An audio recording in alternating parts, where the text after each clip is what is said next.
Sai Krishna missing కేసుకు సంబంధించి కొన్ని కీలక పరిణామాలు జరుగుతూ ఉన్నాయి. మొదట ప్రభుత్వం దీని మీద రాజమండ్రి ఎస్పీగా ఉన్న నరసింహ కిషోర్ని విచారణ అధికారిగా నియమించారు. ఆ తర్వాత విజయవాడ కమిషనర్ దైవప్రసాద్ నేతృత్వంలో ఒక విచారణ కమిటీ వేశారు. వీళ్ళు ఎవరికి వాళ్ళు విచారణ చేస్తూ ఉన్న క్రమంలోనే ఇప్పుడు తాజాగా ప్రభుత్వం ఒక సిట్ను నియమించింది.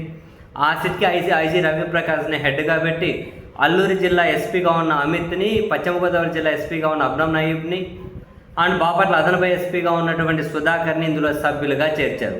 వాళ్ళు ఈరోజు రంగంలో దిగుతారట. ఒక పక్క రాజమండ్రి ఎస్పీగా ఉన్న నరసింహ, ఆయన ఒక పక్క విచారణ, విజయవాడ కమిషనర్ నియమించినటువంటి దైవప్రసాద్ ఈయన ఒక పక్క విచారణ, ఇప్పుడు మళ్ళీ ప్రత్యేకంగా సిట్ వేశారంట, వీళ్ళు ఒక విచారణ.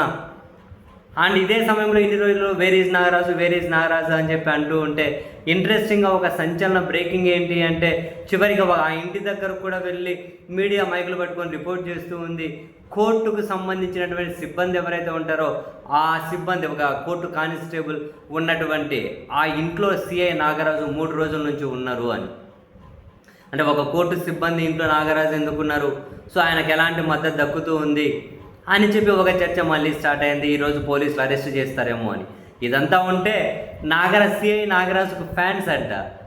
కొందరు ఆ ఇంటి దగ్గరకు వచ్చి నాగరాజు జిందాబాద్, నాగరాజును రక్షించాలి, అరెస్ట్ చేయకూడదని చెప్పి ఓ గట్టిగట్టిగా అరుతుంది. ఎవరు ఇల్లు కొంపతీసేమైనా ఈ మధ్యన ఒక ఆయన రాత్రి చాలా గట్టిగట్టిగా గొంతు చూసుకొని మాట్లాడుతూ ఉండే.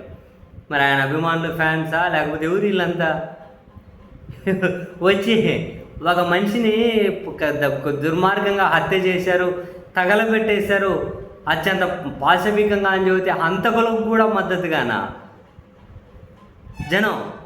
ప్రేణిపాసుకులు ఏ సమాజంలో ఉన్నాం రా బాబు మనం? వామ్మో, ఈ జనాన్ని చూస్తే భయం అవుతుంది. భద్రత, నా భద్రత నీ భద్రత పక్కన పెట్టి మన పిల్లల భద్రత ఎలా తయారవబోతుంది? అరే ఒకవేళ ఇప్పుడు మినిట్ టు మినిట్ జరిగిన పరిణామాలు ఇవన్నీ నిజమే అయితే చంపేసి బూడిద చేసేశారు అని నిజమే అని చెప్పి అందరూ చెబుతున్నారు. చివరికి హత్య కేసు పెట్టారు పోలీసులు, హత్యాయత్నం కేసు. అలా హత్య చేసిన వాళ్ళకు మద్దతుగా జనాలు వస్తున్నారా? వీళ్ళ మీద కేసులు పెట్టాలి మామూలుగా, అది సిస్టమ్. పెట్టాలి వాళ్ళ మీద కూడా. అటువంటి వాళ్ళకు మద్దతుగా ఉన్న మీద కేసులు పెట్టాలి, వాళ్ళని తీసుకెళ్ళి విచారించాలి.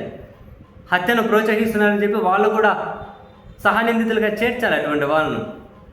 అప్పుడైనా కనీసం ఈ సమాజం చట్టం, రాజ్యాంగం అంటే కాసింతైనా కనుక సెన్స్ అన్న తెలుసు, బేసిక్ సెన్స్ అయినా అర్థం చేసుకోగలుగుతారేమో ఇట్లాంటి దరిద్రులందరూ.